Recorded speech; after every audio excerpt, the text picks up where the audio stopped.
What is up, everybody? Welcome to the Based Podcast. We have a special guest with us by the name of Shae Wooten. Shae has played with so many artists that I have observed throughout the years. Elevation.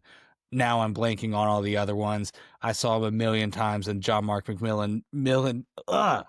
John Mark McMillan. I can't even do it now. It videos me as a 13-year-old like, how's this guy playing bass? What's he playing right now? Is that a 335 bass thing? Is that a, with the hair and the whatever? Yeah, It's good to have you. That was a great intro, huh? I love it. Uh-huh. I'm gonna if I die during this, Mm-hmm. that's on my tombstone. Oh, I love it. It's gonna be really high. A lot of words there. Big tombstone. We will spare no expense. Mm-hmm. Just so listeners are aware, we are potentially in the midst of tornadoes wiping across the United States. It will hit Nick first. That's right. And if I get up and walk away, don't worry about it. Yeah. If you hear his wonderful about dog that we have not featured on the channel enough, because this dog, like, Lot of great personality. clickbait. Yeah. Both of our dogs. We have unique dogs. Yeah, if you hear his dog, that's what's going on. He's in the middle of, he's risking his life, actually. Yeah.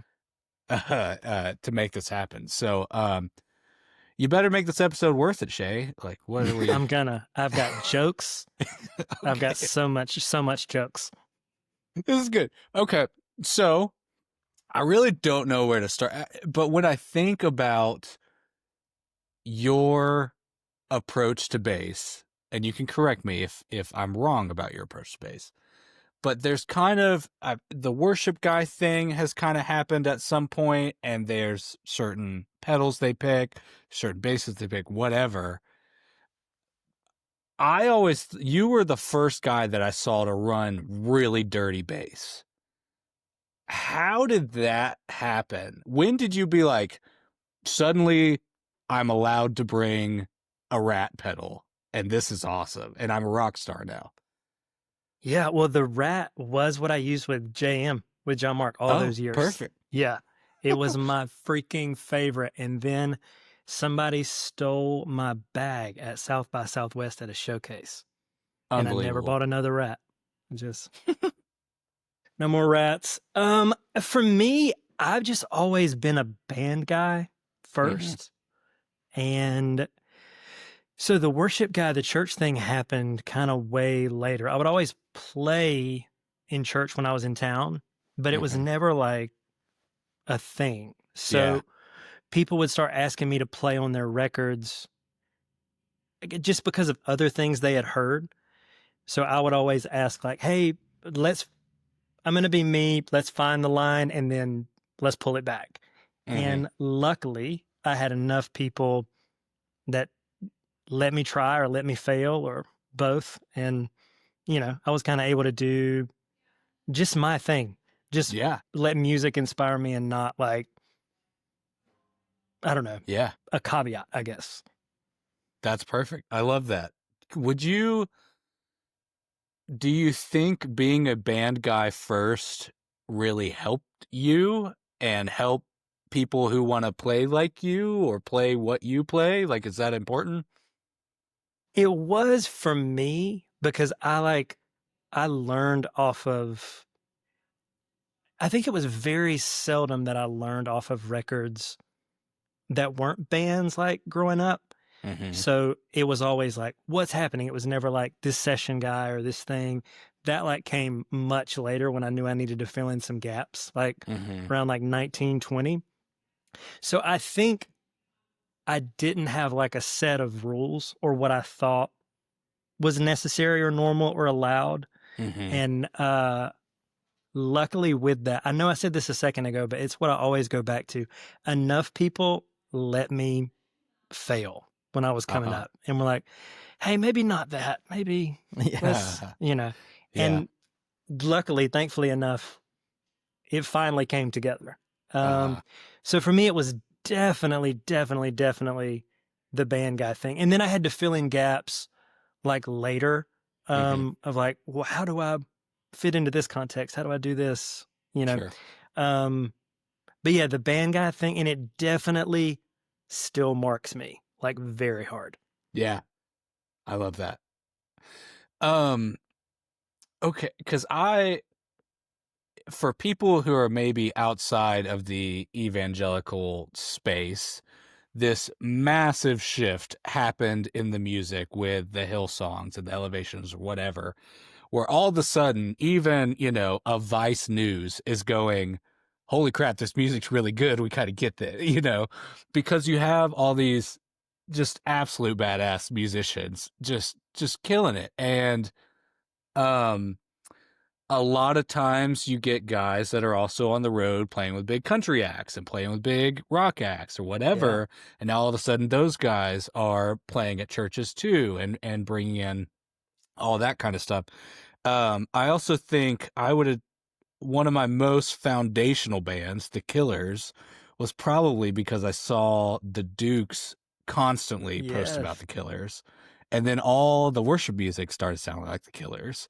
I was like, this is awesome. This is the best, So, yeah, I don't know. There's just something cool that happened. But it seems like at all the little, like, various areas of the country with their whatever churches or their sounds or whatever, like, they had a little bit different of a take on it, but all the bass uniformly got super dirty, which is awesome. And everyone's pulling up with Geddy Lee jazz basses. Yes. And Aguilar tone hammers, and still are. Tell us about. Okay, so it seems like you will show up with certain pedals, or guys that want to play the music you kind of play, and then all of a sudden I can't buy them on Reverb. Tell me about what are you on now? What's a first, a breaking scoop for us? Tread lightly. Oof. Just so I buy it before it comes out. Okay. I am obsessed with the Walrus Ages. Okay. Go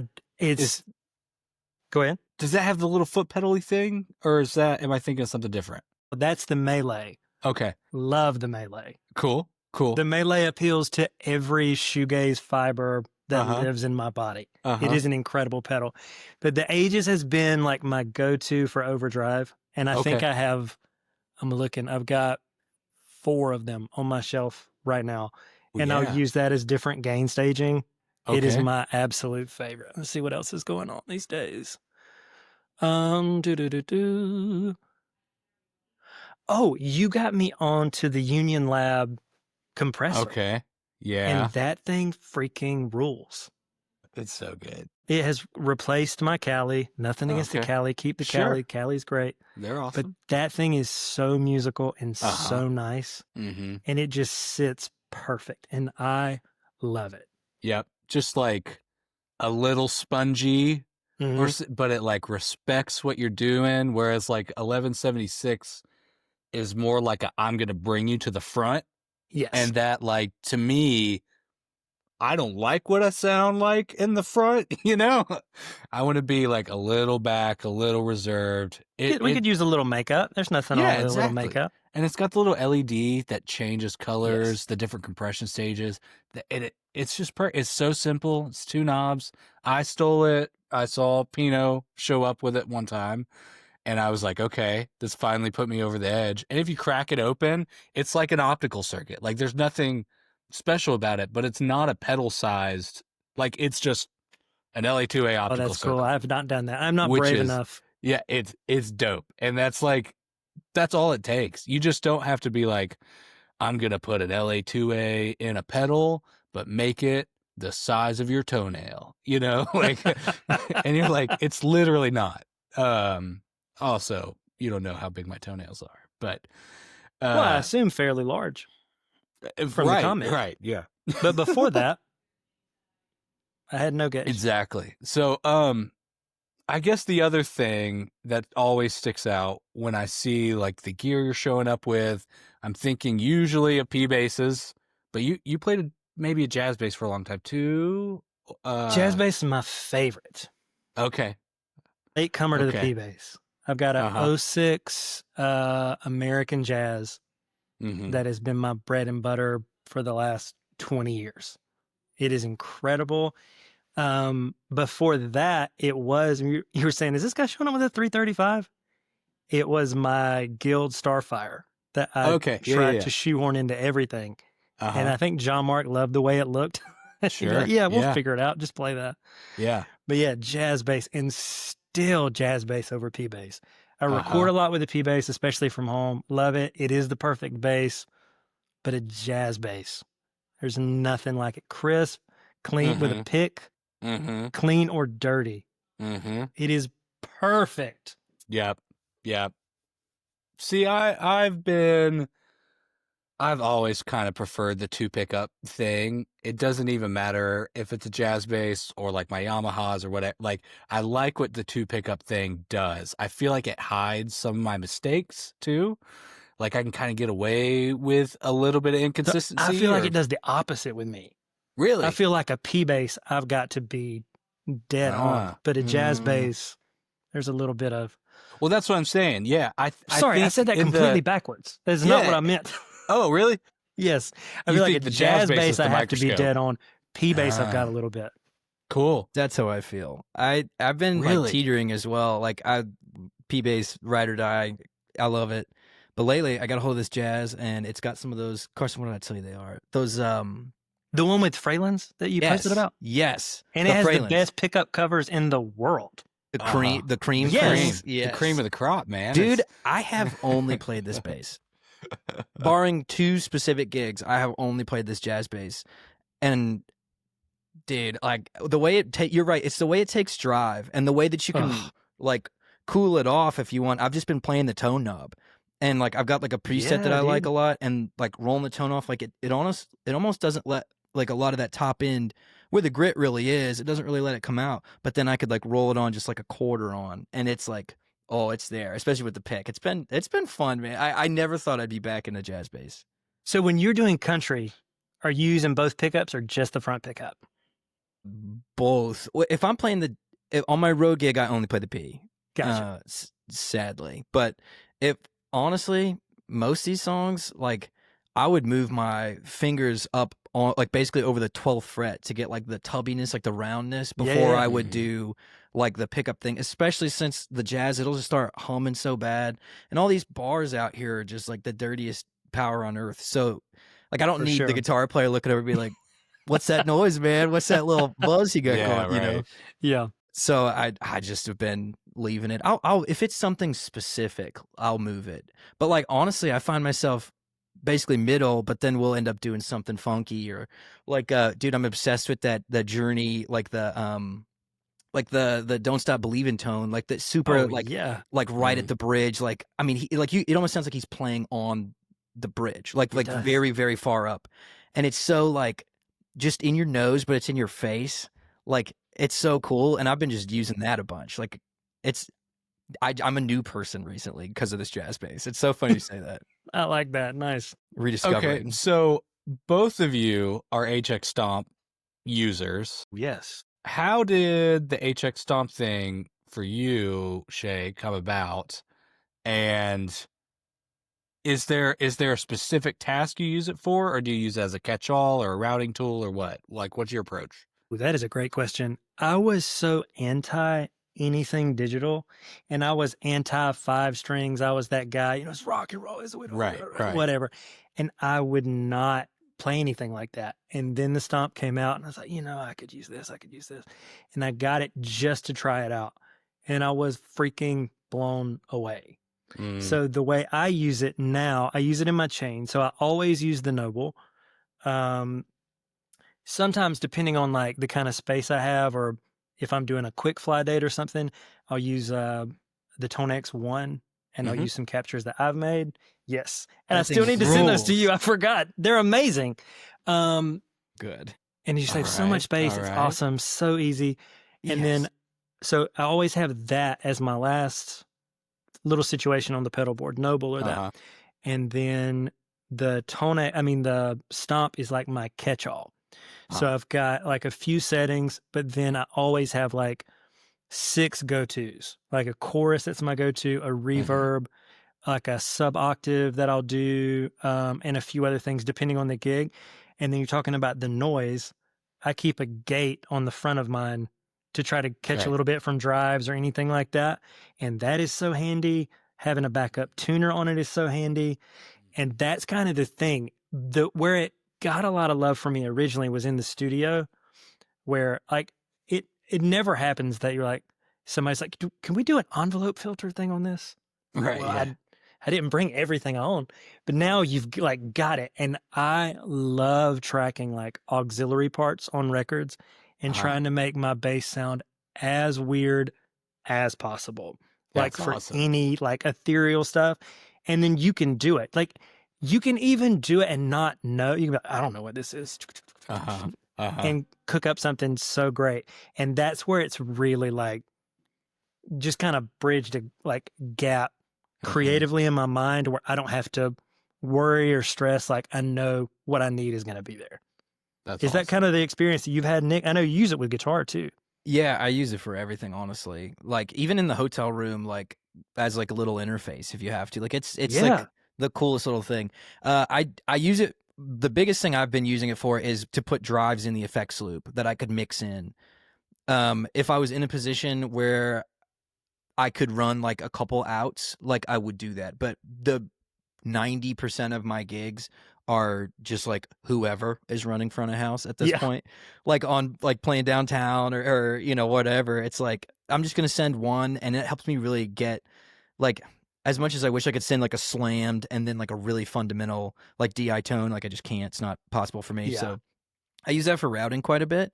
And I also will use like the send and returns to like put in like amp sims if I want. Like, so if I take the Tonex and the HX Stomp in like a really, really slim fly board where I throw it down on the ground like a skateboard punk band, like I just like literally have two loose pedals. Yes. If I do that, then I'll use that.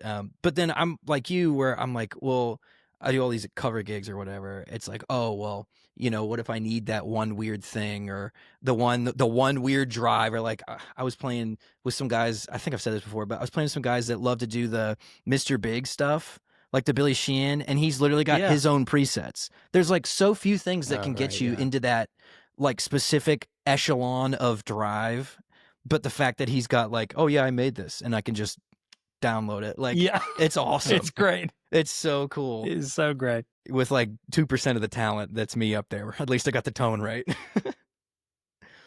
Dude, they're so funny.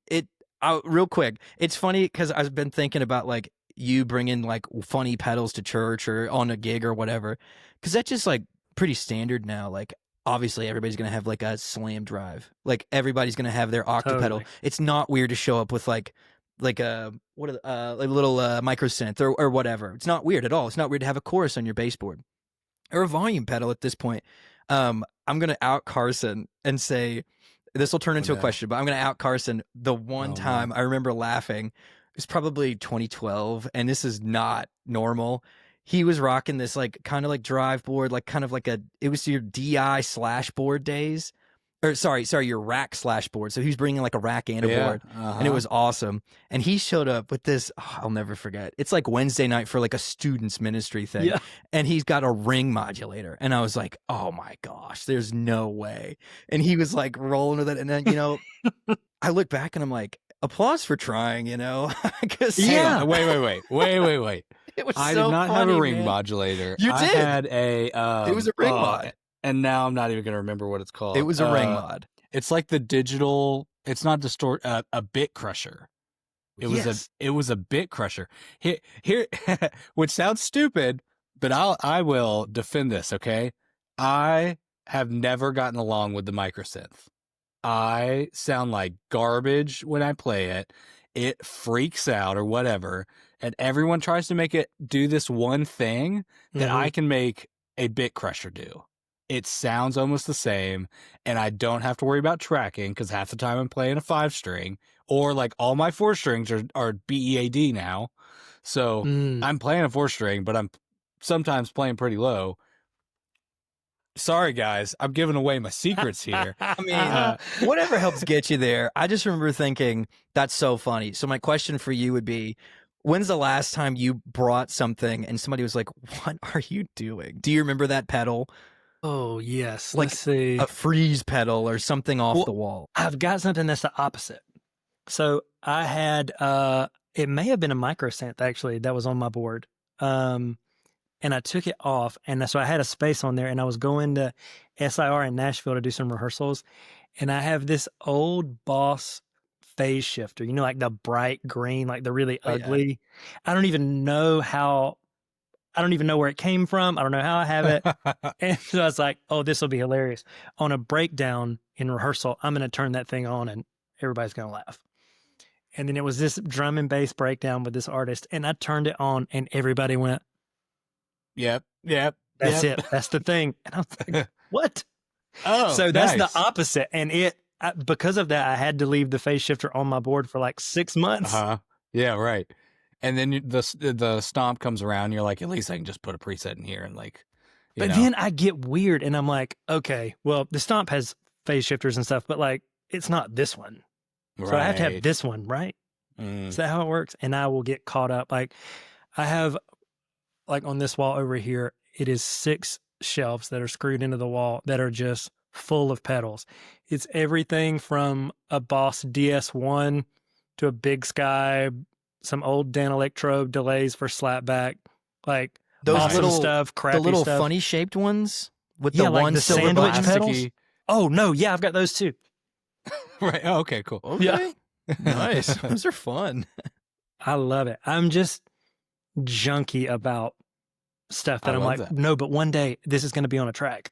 Uh-huh. And it occupies space in my house until then. Uh-huh. I'll get burned by one day. I'm gonna need this, dude. I get burned. Because here's a hint, I'm never gonna need it. Like, I just always have stuff. I'm like, why did I keep this? Yeah, and I feel like a lot of times, maybe even with me, like I force it to need it. But I'm like, this is going to be great. Just give it a second. You're going to like it. I wish I could reach it, but I'm like a foot away, like out of reach of getting my. I literally have like one of the there's like a 2004 Digitech Whammy, and I'm sitting here like, what am I holding on to this for? I'm like, one day. Gonna come in handy. Man, I'm into it because I got the mono neon one, and I saw it, and I was like, this is gonna be the coolest thing ever. It's one of those like nobody's using this, and I'm gonna use this in a shoegaze band, and it's gonna be the most like incredible sound that people have ever heard. And I have yet to take it out of the house, and it's bright yellow, and it is awesome. But I also like want to be in Kings of Leon or what, and do the like. Whoop, whoop, whoop he song, used that big Boss, that whole gigantic effect unit for that one sound. I mean, when someone sets it up for you.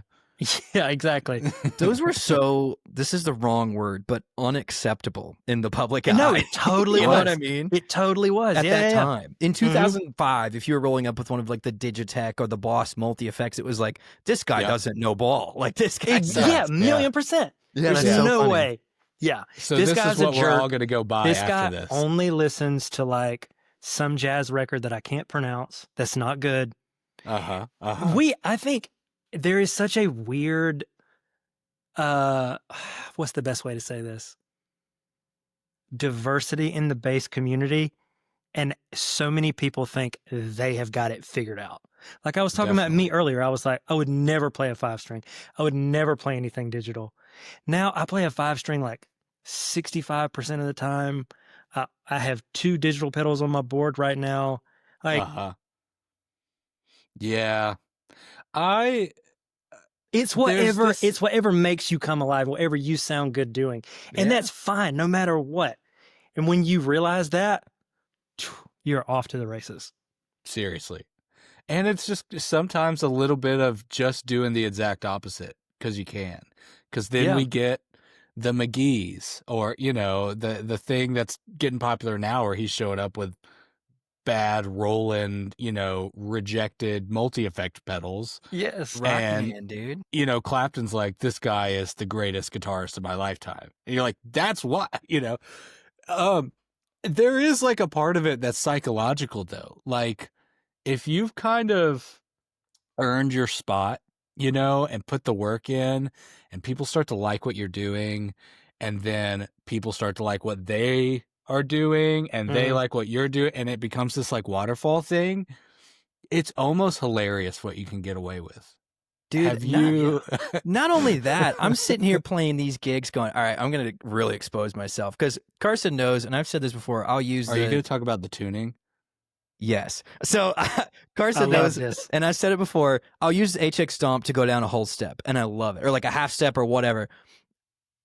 The Stomp's tracking is not my favorite, but I literally am sitting there going, I want someone to notice. Like I'm like at this point, I'm towing the line so hard. I'm like, I need to find the line, right? Yes. So I hate to say this, but I was out on a gig last weekend, and I got this quad Cortex off the record that I've been using nonstop off the record, and I heard the tracking was great. So I've been literally shifting down to BEAD, like with digital. Oh, yeah. And dude, the day someone finds out and like, it's like, whoa. Like, is this guy really going down that low with this digitally? Like, I'm excited for that moment. Like, I love want that. to push it, you know? Yes. Wow, I I'm didn't like, know you were what doing can that. I get away That's with awesome. it? I love Okay. it. Off the I mean, record. I knew you were down tuning, but Off the record. Since you're off the record, I want to be off the record. let's be off the record. Cheers. I play with a couple of guys that use the quad Cortex, Oh, and it sounds great. mm-hmm, Told you guys I'm a band guy. mm-hmm. So for certain people's records, I will like tune crazy for a part that's on the record. It may be like I'm drop C. Like this happened. I was drop C on the E string with a spring reverb and Greer amps, the tar pit fuzz. And it's this crazy like wall of sound. And so every night on this tour, I would have to go, ding, ding, ding, ding, ding, ding, go to drop C, CADG. Yeah. And so I was like, man, I feel like there's got to be a better way. And I was playing with these guys, and they sounded unbelievable detuning. So off the record, I'm looking into one. I think I might want to. Yeah. Dude, I've been thinking about it too. Look at us. Yeah. But see, we're being honest. Yeah, listen, I got to tell y'all, in my world and on the road, probably the most seen pedal is the Digidrop. Yes, that is huge in country. Oh my goodness. Because you're playing with so many people that do things. Like today, Running Down a Dream, it's classically in like an E minor, like tonality. She goes, I want it in C. And you're sitting there like, all right, whatever. Like, and you just dial it in, and the guitar players literally, like, they looked at us and they were like, wow, it's like a little too heavy. And you're like, yeah, probably because he's in drop C. Like, right, yeah, because he's like real. chugging through this. It's just like, it's just part of where we are. I don't know. It's just a product of like, I'm glad people are working, and that's like a working pedal, you know? Totally. See, I'm in the same spot. I'm probably doing whatever you do 10 years later. But that's why all my basses are BEAD. Like I'm solving the same problem, but there's something in me that so badly does not want to do that. Well, hey, let me tell you why I did that. So Black Jazz I was talking about, I would tune it BEAD as like, giving the finger to the whole 5-string situation. Yeah. And I was on a gospel gig one time, and I was like, I'll make it through this. BEAD. And this guy was calling changes 1 and 3 and flat 6 high, and then he goes A flat, and my brain exploded. I was like, where is A flat? And caught him on the next chord. And I was like, okay, it's time. Yeah, it's time. I've been humbled. Whatever I've always gotten hired in around here, like I could count on one hand the amount of times I've had to play anything on the G string.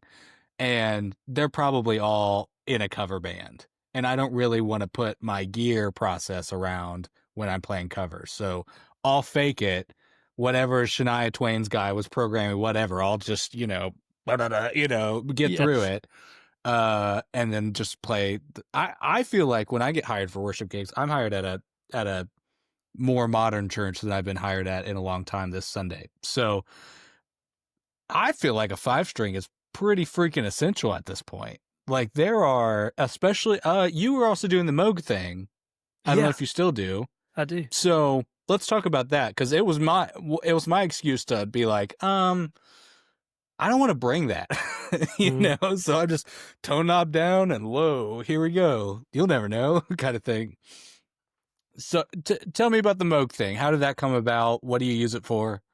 I bought it. This is kind of how I'll get away with a lot of stuff is if there's a project coming up, I'm like, you know what? I mean, these, I have to have this.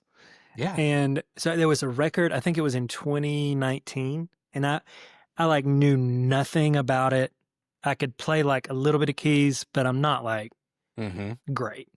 I get by, I can track stuff I want to track, but I'm not great. And so I was on this thing and I had it and I was so proud of it. I was there and I just dialed up a stock patch because I didn't know how to do anything. And the producer was like, hey, that's great, but can we dial the filter down?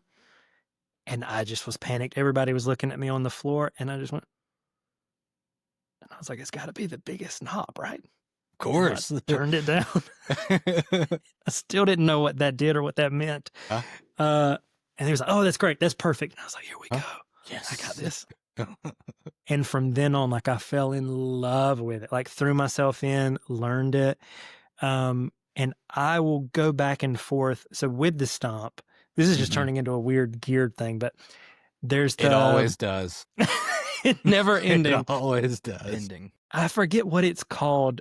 It's a delay block on the Stomp where it will freeze a pitch. You can play a note and then it just holds it. Polysustain. It's called polysustain. And I would do that to hold something and get to the Moog or do whatever. Or I've got the Moog set up where I can play something and be right back on bass and kind of, I'll try to, the biggest struggle I have internally playing live is I want everything to be a moment in a record. Because I think I'm more in that like, let's turn this knob, let's do this, let's pan this over here. That's how my mind works. So every situation I get in, I'm like, how can we make this the most creative thing it's ever been and still be palatable? And so I don't always succeed with the palatable, but I'd like to think I've got a pretty good batting average. And now like I'm obsessed with it. And I'm obsessed with it so much. There's a drummer I play with a lot in town. Unbelievable drummer, unbelievable musician, Vincent Baynard. And he is a Rush fanatic. Oh. Can play all the, everybody's parts. He can play Geddy's parts, even though he's a drummer, he's amazing. And he has almost convinced me to get the Moog foot pedals. Yeah. Which I think that is a level of obnoxious you cannot come back from, but I'm like, I think this might be it. Yeah. You're right. That's like a full commitment. Oh, yeah. It's like, this is my thing. This is me. This is my thing. It's like all the cool parts of a Moog, but no one in the crowd can see that you have it. So it's and they don't know how stressed you are to hit the right thing. Yeah. You got to lug it in. All the cool lights are at your feet. Nobody will know. It's the ultimate form of punishment, Isn't that kind of what all of this is? There's like such enjoyment and such punishment. And imposter syndrome and yeah, that's real. Is that a thing for you? What is you like? How do you balance? Man, I'm going to make this a moment, and I might mess up. Okay, let's do it. How? Imposter syndrome is very real. And I think like there's so many types of gigs. There's so much work. There's studio. There's cover gigs like we've been talking about. There's like you're playing in church. You're playing with a band. Your band. You're sitting in for another player. You're recording at home. And we're taught like music's fun. Like it's creative. But like at a certain point, we're trying to like pay rent. Like pay the light bill with this thing. And that is a whole different level of stress and pressure. And I think so many people forget, myself included at times, that this is fun. Like how freaking amazing is this? Like this is music. Even if I'm playing on a song 16 bars, diamonds the whole way through. That's all it was. I didn't do anything interesting. I played 16 bars of diamonds. Like my kid self, I was 14 when I got my first guitar. I'd played horns in band before that. My kid self would be over the moon that I played diamonds for 16 bars and got paid to do it. Mm-hmm. or probably even if I was just doing it. Mm-hmm. And so for me, if I can keep that like in the mix, it helps with Imposter stuff. The other thing that has helped me through the years is, well, like being a band guy first. Mm-hmm. That was like a hard thing to kind of reconcile in like all those different environments that I mentioned, because now that's like I'm doing my thing. And that's not what I'm supposed to be doing, right? I'm supposed to be doing this or something else. And that was difficult. And then over the years I gained traction and that was helpful. But the comparison thing Mm-hmm. never kind of went away. Mm-hmm. And I just think there's part of it that probably never does go away. Sure. And that's okay. Because if you're like constantly recentering yourself and like coming back to like, this is fun, these are my influences, I'm professional, there's something that overcoming that consistently does to your playing and your psyche and the way you treat other people. Mm-hmm. And like, let's talk about that. How huge of a part of getting hired is that? How you treat other people. Like, I will not hire somebody for a job that I do not want to be around. Yep. Ever, 100%. ever, ever, ever. And so I think as long as you can keep coming back to those things, it actually works in your favor because you're constantly overcoming and reassuring. So for me, that's how I do it. Yeah. I feel like in my playing and in my life, this is maybe TMI for listeners, but like I became a better bass player as I became a better person. Like Ooh. as I therapy and church and life experience and all that kind of stuff, once I reached the like I had some major hangups with my father, and I had some major hangups with a job, and I had some whatever. And as I got through those things, on the other side of it, I was such a different, more mature person that when I went back to the bass, even without practicing, all of a sudden something else came out. And then I get a little jealous too of when I see like a monster 20-year-old that I feel like also has the emotional depth, which I'm like, man, it took me to, I'm 31 now. Gosh, took me to 31. It took me those awesome 10 years that I mean, I was playing well and all that other stuff. It took me that long to finally be like, oh yeah, scales and gear, like scales are more important than gear. And then like, oh yeah, actually I was a better bassist when I got therapy. So I think the knowing who you are and your foundation and that you have worth as like a person when you walk in the room and everybody's looking at you and whatever, and then you mess it up. Like all my favorite bass players, or we have like Kevin Scott on here. Love Kevin Scott. And he's up with Marcus King, and when I met him and it's like, yeah, dude, how long have you been on the road with it? He's like, oh, that was my only fill in. I'm like, you killed it the whole time. He's like, yeah, I barely do the songs, you know, like, and he's talking about like, you just have to throw yourself out there. And you also have to get good at throwing yourself out there. Like that's a skill too. So I know in Atlanta on gigs, somebody was just telling me this recently. He would show up and he would say, okay, no songs tonight. And they would just play for 3 hours. Like, man, that is intimidating and awesome. I agree with you about the better person. You're in a better headspace. You play better. My wife had to kind of point out to me, we've been married, June 29 will be 8 years. She pointed out to me, there's like I think a natural sadness, I won't say depression, that I have because I want to feel everything so deeply. Like if it's a movie, a show, a painting, like I want to like jump in and feel it as deeply as I can. And she pointed out to me that like I would kind of use that to play more inspired. So like I would like let that thing in, or like if there was something going on in life, like it would bring something out of me. And I think I was always a little scared that if I ever lost that, I would lose my thing, you know? Right. And then I was able to make peace with that and like progress, be a happier person, be a better person, be all these things, all these positive things, and still be able to reach that like emotional depth. And that freed up so much mental space for me Yeah. on the road, records, like whatever. So I'm with you 100%. It's kind of like the people, it's like method acting, you know, where Yes. they like, I can't break character between takes. I only refer to myself as Daniel Day-Lewis.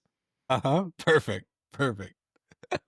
It's so funny because like I'm kind of on that and kind of a little different. Like I definitely have been noticing like my energy level and like my focus and my attentiveness change with my outdoor circumstances. And a lot of that is due to just like I didn't expect to be moving to town. I've been here 9 months and I literally don't have enough days in the week. And it's just I've been super, super lucky to get with the right people that are calling me, and I'm working and it's great. It's been awesome. However, like I did 5 nights last week, came home, moved, and then immediately played again this morning. And I'm like, night 5 of last week, I was hurting. I mean, these are 4 hours. So it's like, I mean, you're just all week. It's a lot like to mentally lock with 4 guys and to go like the same places and to end up in the same places and like follow and lock and have fun. And like it, as much as it is a joy, it's still, you know, you do have to engage. Like, right. It's like, it is my job at the end of it. And I love it. It's great. But then I have like a little bit of time off, just a little bit. And I come in this morning and I'm like ready to roll. I'm like throwing licks, having fun, like back lock with these dudes. And I'm like, man, it's kind of like running. Like you don't see like the progression when you go on one run, but when you run for like 6 months, you're like, oh my gosh, I would be appalled at the numbers I'm putting down. Like if I told myself I was doing this 6 months ago, right? Like you kind of almost don't really notice it until you wake up one day and you're like, oh my gosh, I'm tired. Or, oh my gosh, I'm like really hitting a groove. Either or, like they kind of go both ways. Do you guys see that? Yeah.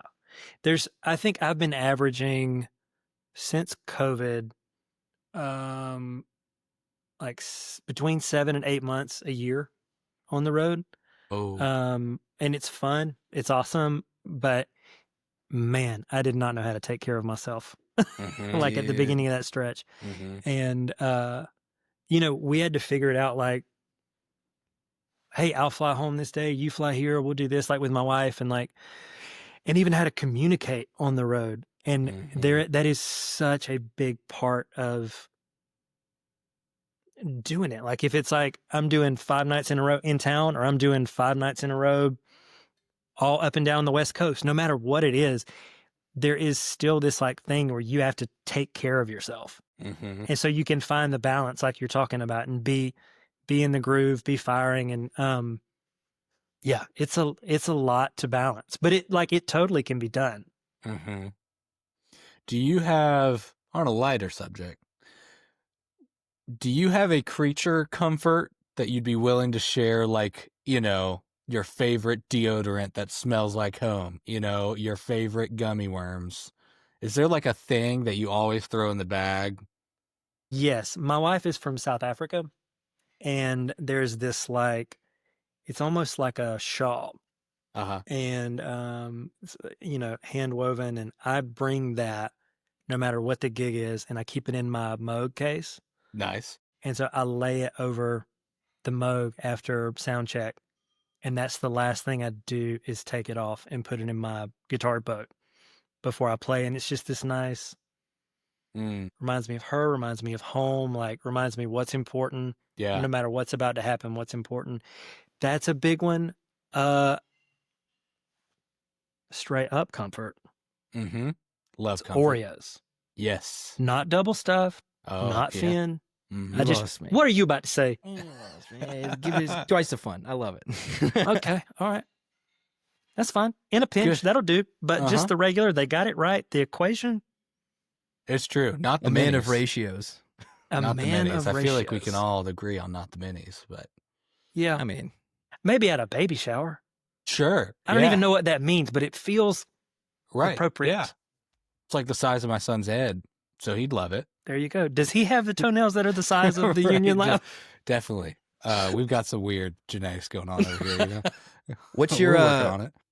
what's your road coffee thing look like? I assume you're a Ooh. coffee person. Big time. And that was early on. Being a barista is what supplemented me being able to be a Love musician it. for years. Like early 20s, that's what I did. I'm at the point now where I've got coffee shops like all over the country that I love. Yep. And if I can't do that, I do a French press. Sweet. It's That's like what my we've been little doing. nice. Love What it. kind of coffee?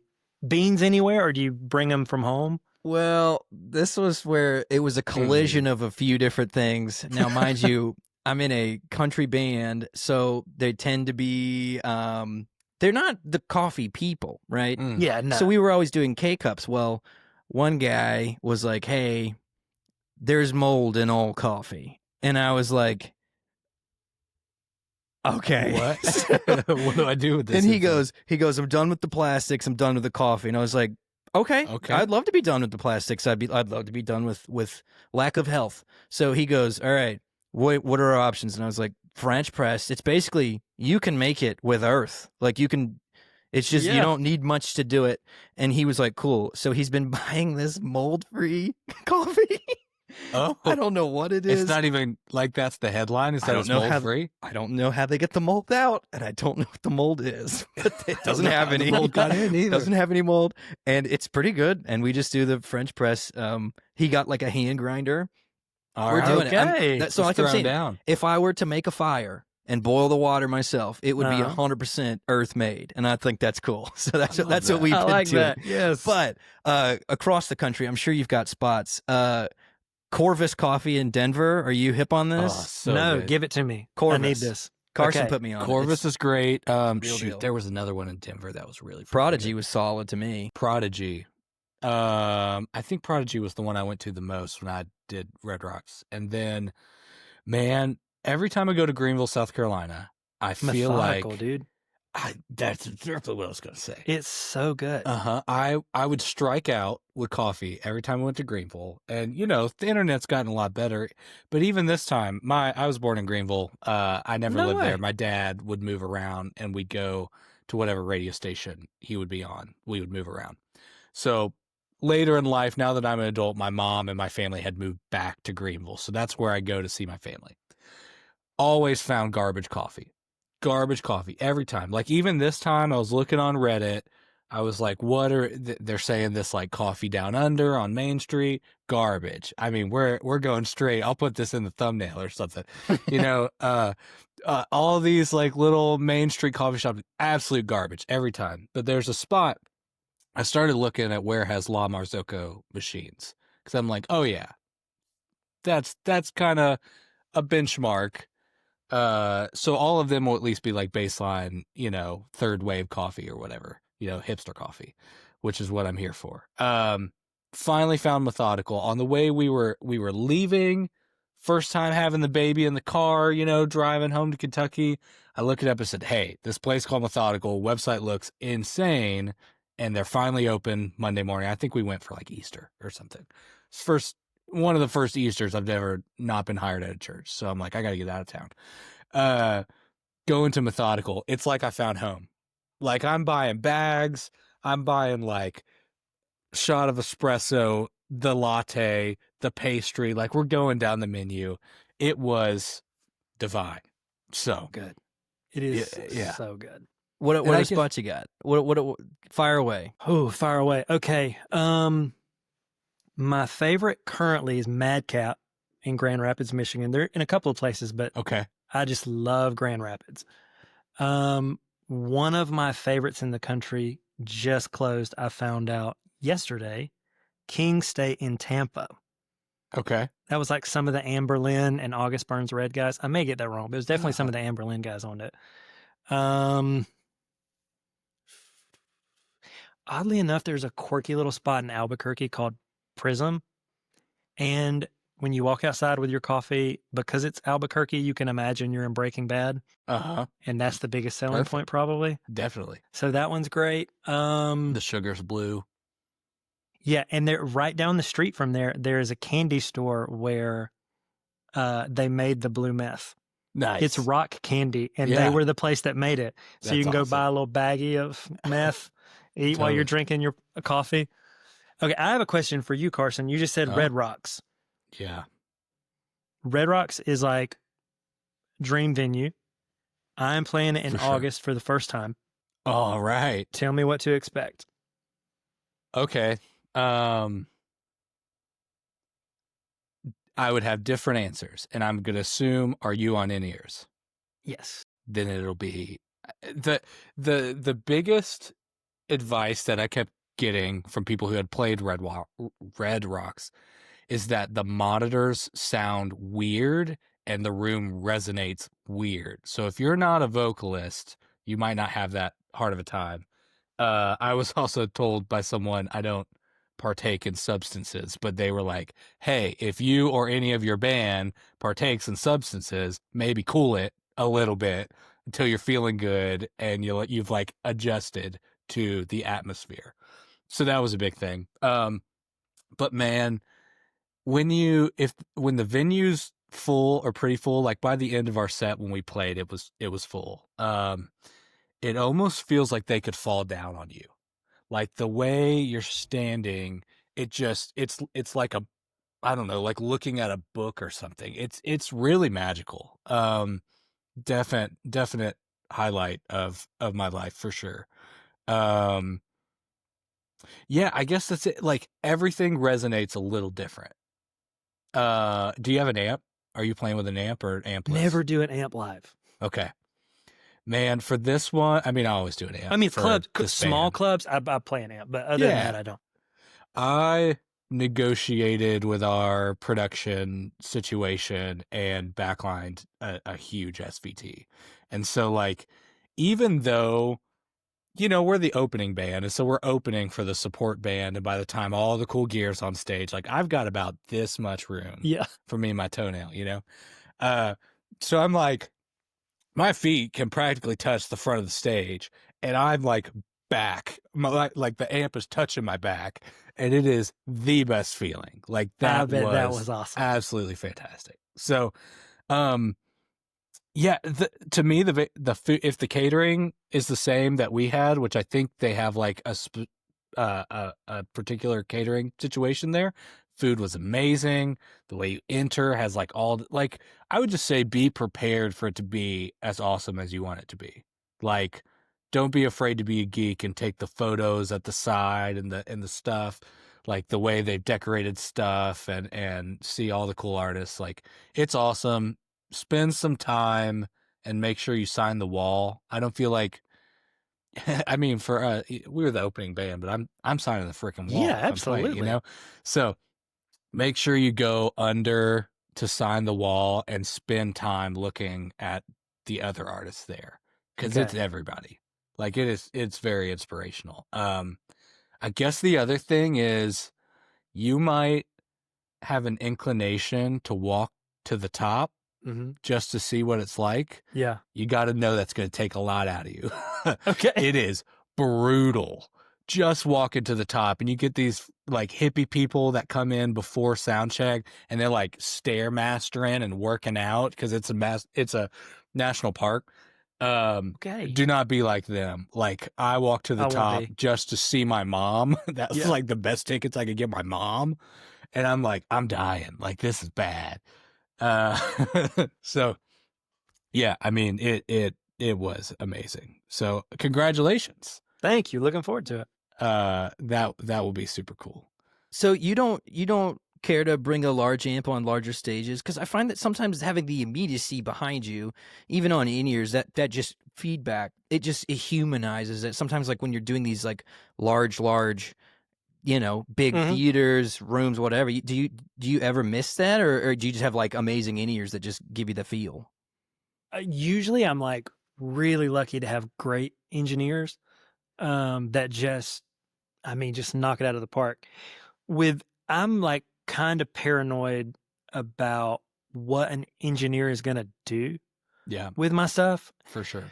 Like, I don't know, this was years ago. I showed up and I put in my ears. I was filling in for a band one night and I put it in my ears, and the bass was slammed compressed.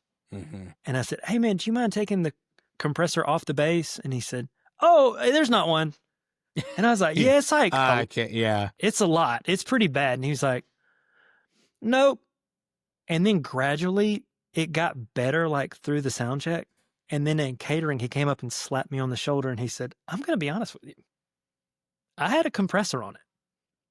He said, "Because you walked in and I thought it was going to be trash." Oh, wow. And then he said, "When I heard you could play, I was like, okay." And I was like, me knowing that it was compressed didn't. And he's like, "No." So I'm so terrified. So I am like meticulous about my drive levels, where everything's at. And I send one line. And I was going to ask. Okay. yeah, I just send the one line because then I know this is exactly what you are getting. And then we can talk about it and I can talk educated. Yeah. Like I have horror stories from friends that were using the amp and it was mic'd and like the engineer, they're doing a split and like what they were trying to achieve doesn't get to front of house.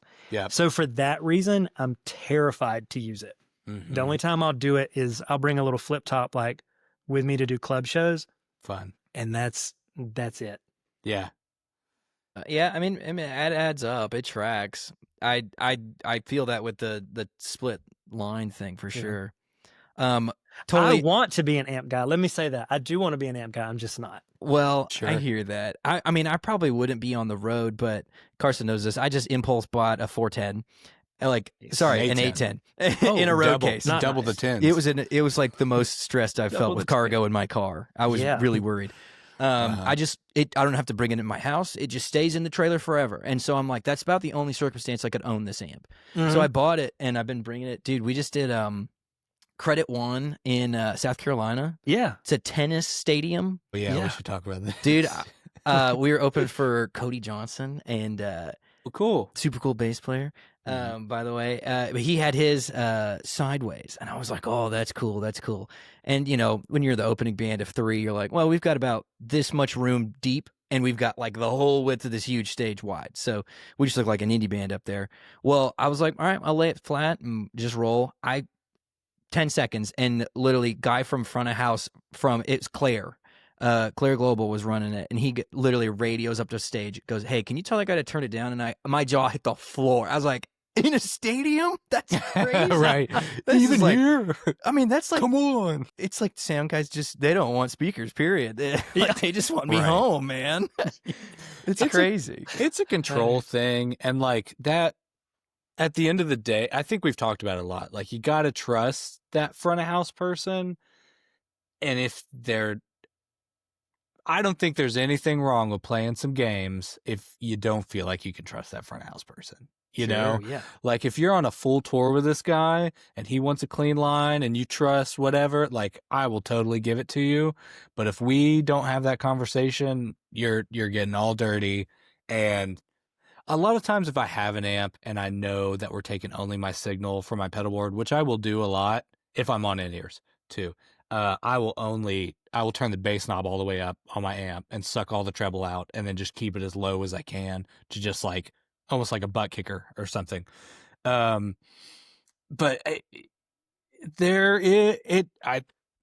my experience with the modern church thing is that a lot of the guys will roll in.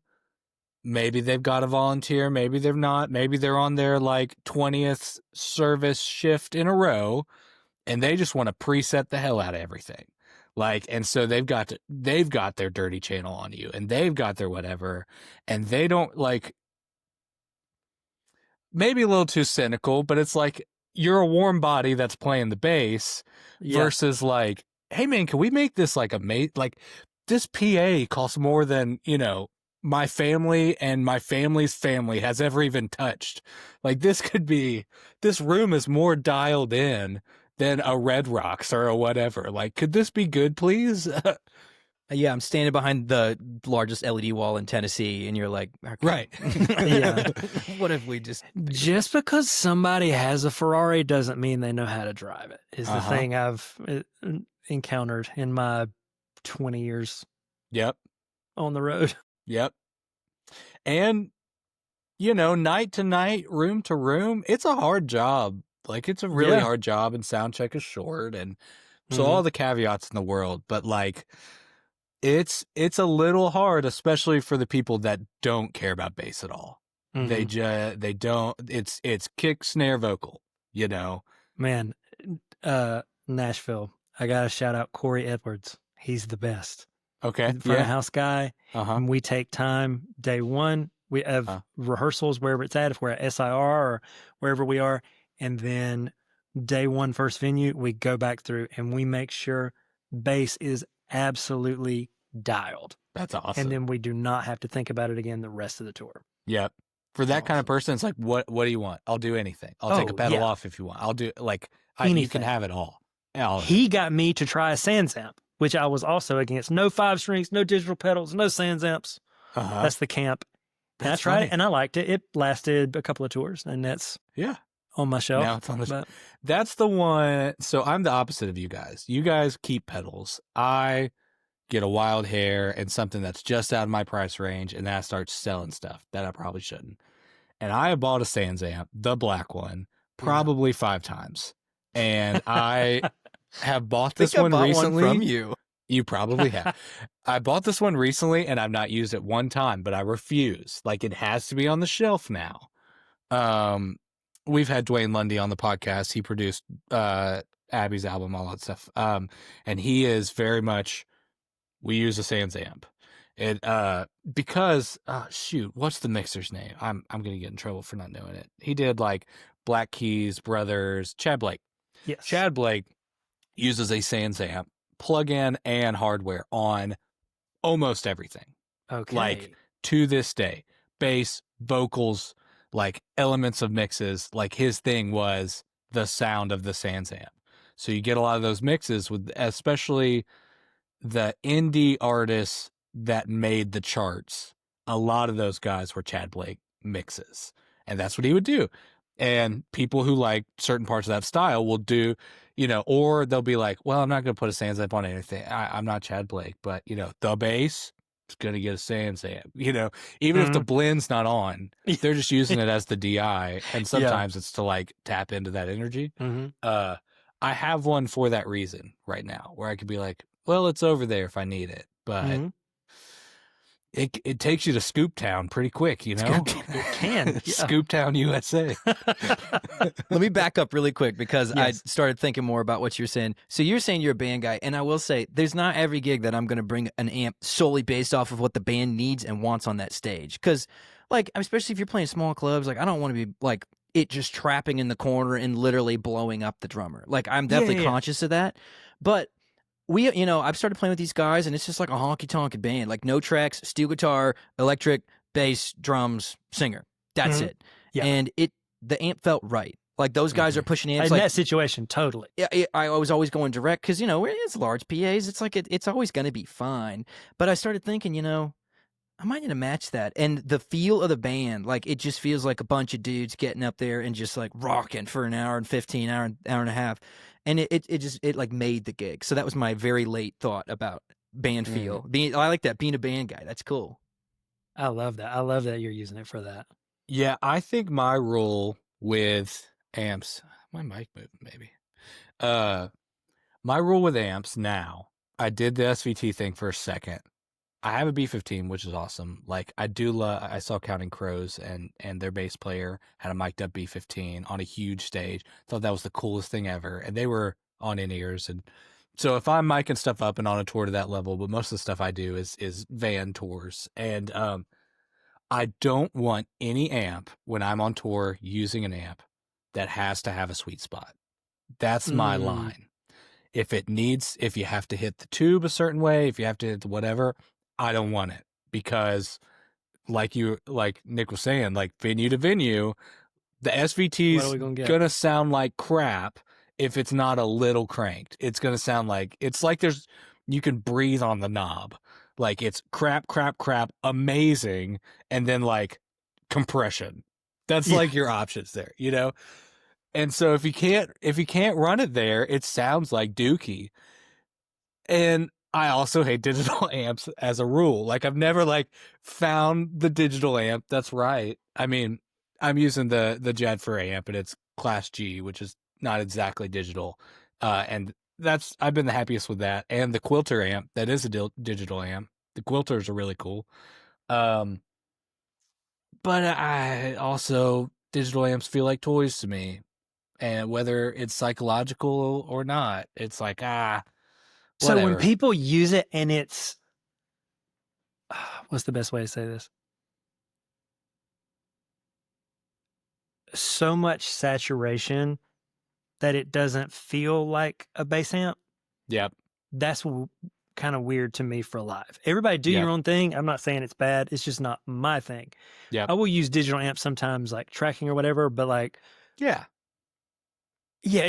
there's that thing where it's like, like if you turn a dark glass pedal up just a little too much, and it's like, what happened?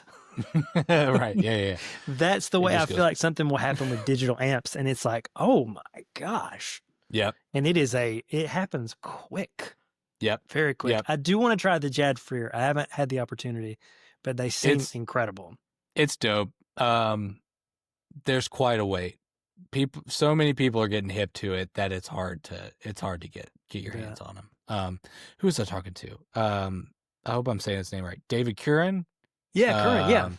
He just got a capo, and so curious to hear his thoughts. But we were trying to figure out how to get him one, and like they are spoken for. There's one website out there that will pre-buy a bunch of stuff in line. You could pay full price and get it. So I think that's where he got it from. But yeah, that's the only like catch-22 right now. It's like a company like that. Do you stop making it in Italy and lose everything cool about what you are just to meet demand? Which I like that their answer is no. Like, yeah, we're doing our best, but like that's how I feel about Jack Rohn at Noble. Exactly. It's like with he's the just Noble. Like, this is me. I got it. It's fine. Yep. Yeah, lots of thoughts with the Noble. Here, we could see we've hit our quota because we always have we got to mention the Noble. I guess we mentioned it once before, but you and I had quite a few back and forths about the love of the Noble. Describe what you think it does. For me, you know how you're talking about with an amp, like you need an amp that there's not a sweet spot. It's just the amp is right. Right. That's what I feel like with the Noble. I feel like I could seriously play it boost EQs off. I could play it boost EQs up. I could do whatever. I could play my Mustang. I could play one of my P basses. I could do whatever. And it's like going to sound good in that right amount of tube saturation, not like the overdone thing. And it's just going to be right. It's it's one thing I never, ever, ever have to think about. Yep. Yeah. There's we talk about hype. I guess we started this conversation kind of talking about hype too, where it's like we talk about a certain pedal gets hip with a certain group of people or whatever, and then you can't get them anymore. Jadfer is kind of like that right now. The Noble is and always will be like that. The Klon, miscellaneous Analog Man or whatever. There's so many examples of this. The Noble's interesting, just like you said. It's just like, to me, the perfect clean sound. Like, it does a little bit of a tubey thing. Okay, here's a good example. I have less time in the day, having a baby and all. And so, like, my wife is now subjected to some YouTube reviews that normally I would try to watch on my own time, the very least, like, trying to be like, hey, is it okay that I'm watching this kind of thing? Saying like, hey, we're about to listen to a bunch of blind tests. What do you think? What do you hear? Nice. That you guys could steal that, all the listeners. Definitely. You guys could have that one. She on the Noble versus the Sushi Box absolutely noticed a difference. Okay. On the Sushi Box specifically, great pedal. I totally understand what he's doing. There's a weird line. I don't like that someone has kind of found his stride. He's making these pedals. They've gotten arguably overhyped, and people want them. It's cause and effect. Like, sorry, at some point, like, it just is what it is. It's even like maybe a bigger beast than he would even, say he contributed to. So I understand the want of people to get that cheaper or to get that in a different kind of package, but they did sound different. They sounded very similar, and like you can look at our YouTube comments. No, I was really encouraged that no one said, "Man, you're a freaking idiot for preferring the Noble." I really expected people to absolutely just flame me I out. would have I to. even said it to Nick. I was like, "Man." I posted just the straight up demo to talk bass first in the Sushi Box forum, all this other stuff. When my real review comes out, I think people are just going to absolutely trash me. It's going to be like our most disliked video we've ever made, maybe second only to the Origin bass rig, the infamous, we did not agree with what the entire internet said about the Origin bass rig. Anyway, everyone was awesome. Everyone was like, even the worst were like, most overhyped piece of gear ever made or whatever. But that's different than like, that's still true. And you suck for liking it, and you suck whatever. But it is overhyped, and you can't argue with that. But we are saying it is great. Like, right, it's great. Even in how overhyped it is, it's fantastic. It is unmatched. Yeah, but how do we balance those things? I mean, I feel like there's nothing in the bass world that has that much hype, at all. Like, it's just, you got to respect it at a certain point. Yep. Maybe like an old P bass. You gotta have an old P bass, and then you gotta have flats on. Yeah, you gotta have flats on it. Exactly. You gotta have flats on a P bass. And then a few ticks down, it's like Noble's the best thing that's ever happened to bass. That's not true either. Like, it's a pretty great straight ahead circuit. The right parts. I left the Noble comparison thinking, I never use the power transformer in it to power other pedals, typically. If I'm traveling, maybe sometimes, like talked about the tote bag, throw a couple pedals in there. It's great for that when I want to. I left that thinking, is it the components he chose? Is it the way that transformer is powering the pedal? Like, what is... It's the love. It's love. It's the love that Jack made it with. It's the feeling. Uh-huh. Mm-hmm. And do we need to explain it? Do we need to know at this point? We've gotten so close. Mm-hmm. But to me, it absolutely sounded better. Maybe for most people, didn't sound better enough to spend that amount of money. And maybe Jack's tired little hands are grateful for that. He's like, man, I need a break. Well, I don't think his hands are going to get a rest until the 2050s, man. Right, yeah. I wonder how far his I'm looking it up. Yeah, let's see. I need to say about Jack. Jack did not give me one. I paid full price. I've had mine for years. I don't know when I got it. Probably 2015. Jack is the nicest, best dude ever. I was playing a show when he lived in San Jose, and he came to hang out, and we talked about life. We talked about work and business and playing and stuff, but we talked about life. I love Jack. Okay, what'd you see? The last time I looked at this, which was maybe a year ago, it was 40-week wait time on the standard, and the expedited was like $600, and you'd get it in like 20 weeks, so you could like cut it in half. Mm-hmm. Now, standard build time, 48 weeks, roughly 11-month wait list. Nice. The rush order, now it's not 600, it's 940, and you can get it in a week. So at least there's an option to just like, I think that's like the stock X effect, like buying shoes. It's like, oh, if you want to pay it, you can pay it now. And then the price goes up the more people pay for that expedited. Yeah. There's, for some people, not me, there's a little bit more money than synths. And you gotta, and they want it when they want it. And I think there's a thing where like people don't trust themselves to know what's going to be good. Or like how to get a good sound out of something. But the thing is, like, I'm going to sound like me I've got like a Transformer DI over here. I've got Walrus Canvas DIs over there. I've got all kind of weird stuff. But I'm going to sound like me no matter what. And like you guys are going to sound like you. Yeah. And I think people just get scared and they're like, I have to buy this thing. This is the only thing. He plays it, she plays it, they play it, like, you know, and it just gets crazy. Mm-hmm. Mm-hmm. And it's a fake source of happiness. If I just get that next one, I'll sound great, and that'll be what makes me happy. You know, that is so true. Turns out it's a lot harder than that. You get the thing, and you're like, this sucks. Yeah, you know, I'm not happy. I spent with my coffee this morning. I spent an hour looking at P bases that I do not need. Yeah, right. Yeah, and I found 6 that I was like, oh, this would change. Like when I'm doing this, it's like, oh, this is it. Yeah, I can justify anything. Yep. I mean, I'll find a reason. Mm-hmm. Yeah, man. But yeah, I'm still on the Noble train. We had also as we get closer to wrapping this up, but we had connected on vintage Transformer DIs. Yes. You do have a honkin' Wolfbox like DIY situation. Oh, we're gonna get to see it. Heck yeah.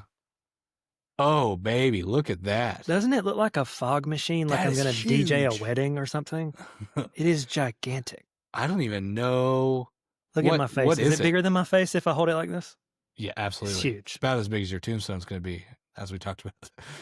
Yeah, maybe we'll just put it on here. Right. Great. Send it to me in the mail. I'll keep so much money.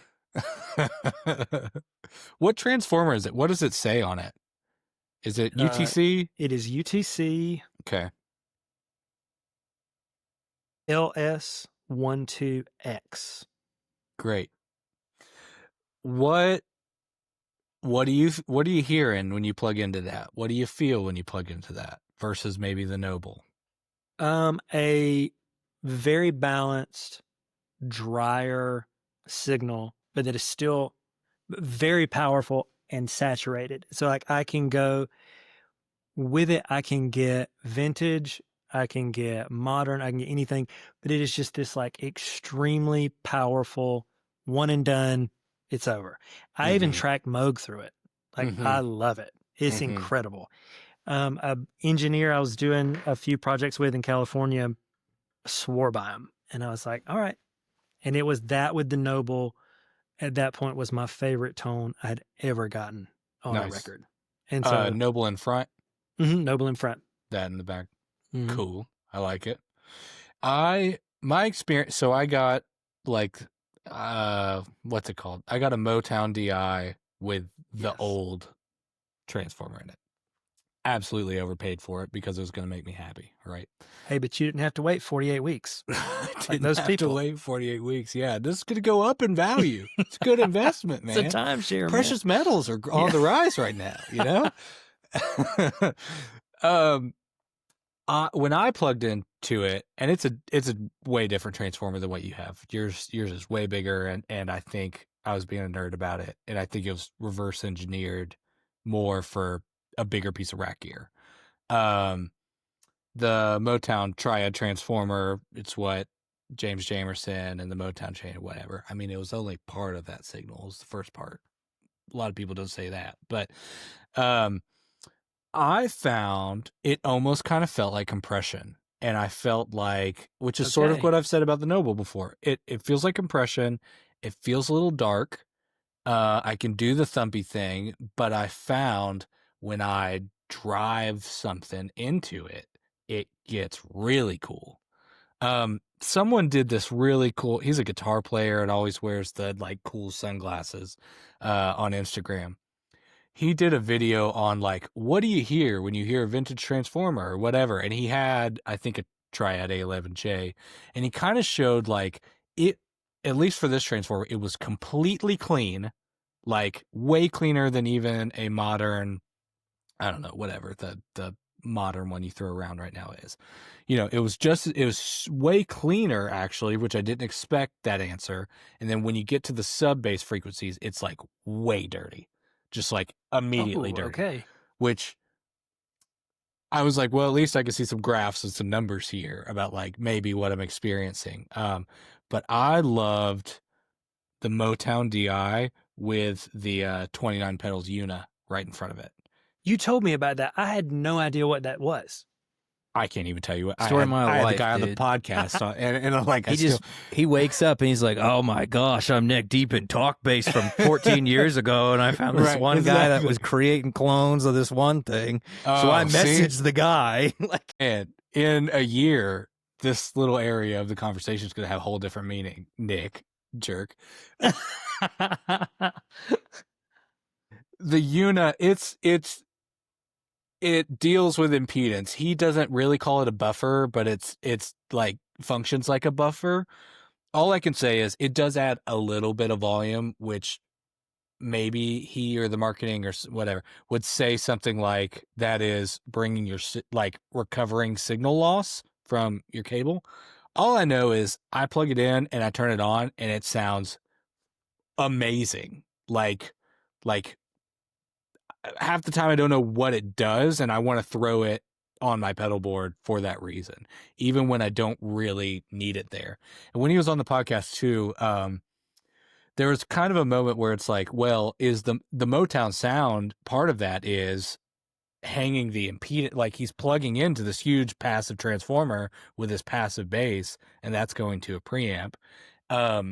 There's a, like, you're losing signal and you're losing top end. So like maybe that's part of what makes that cool and you wouldn't use the Una. I also saw this on Pino's board, probably around the time I saw the lab compressor. But it really, I don't know, it kind of feels like a magic switch. It's like, wow. It's kind of like when you have an active bass and you're like, there's something really cool about this, something really clear about this. It's interesting. It's like it does that in a, to my ears, cooler way. And it's really great for passive basses. Active basses, you probably don't need it. But I was surprised at, you just click it on and you're like, holy crap, this is awesome. So I need to get it tonight. Yeah, dude, overnight it for sure. There's a couple like fun finishes, sparkly finishes and stuff, you know. You probably have to get on a wait list, but love the wait list. No, the Una is awesome. And I'm gonna check it I out. got to figure out a way to get it back on the board. I currently don't use it because the way I have my Noble first, it has tube buffering in it. That's like what the other tube is doing. It's tube buffering. So by all, you know, I am plugging right into basically a little tube amp, and then the impedance is correct after that down the line. Someone will correct me and everything I just said is a lie, but they don't know either. Nobody knows. Exactly. What is mastering? Yeah. Who knows? No Dark clue. magic. Real loud, and people like to complain. But nobody knows. You got to do it. You got to redo it. That's what mastering is. Something you redo. And you got to pay for it. Yeah. Yeah.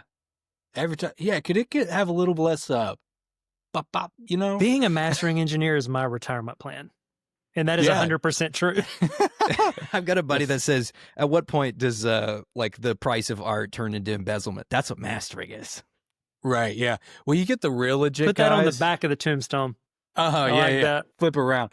You get the real guys that like, they have a rack, like a single rack that's so skinny, just one rack space in front of them and one chair, speakers everywhere, room painted one color.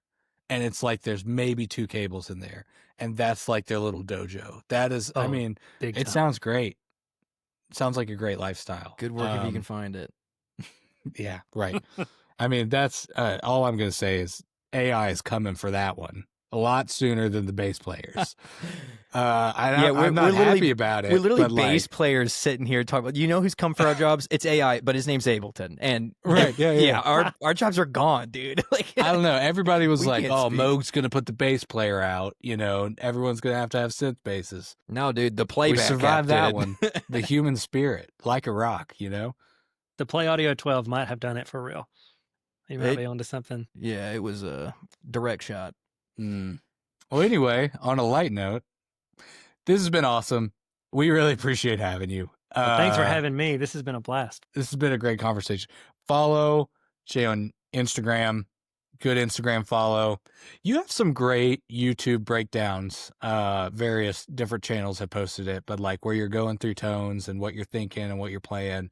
I have watched them many times over the years. So Thanks, man. anyone who is curious, also check out that kind of thing. So is there anything you're plugging right now? Anything you're like, man, people should listen to blank? Ooh. I am about to do sound packs with a company called That Sound. Cool. .co. And I'm going to do Moog packs, Stomp packs, Quad Cortex, Tonex, even like my Big Sky and like anything like that. So that should be, I guess, up about the middle of June. Awesome. Nice. That'll be cool. Okay. Well, we will see you around. We'll see you on the interwebs. Done. So- I'll be there. And for the bass people, see you next time.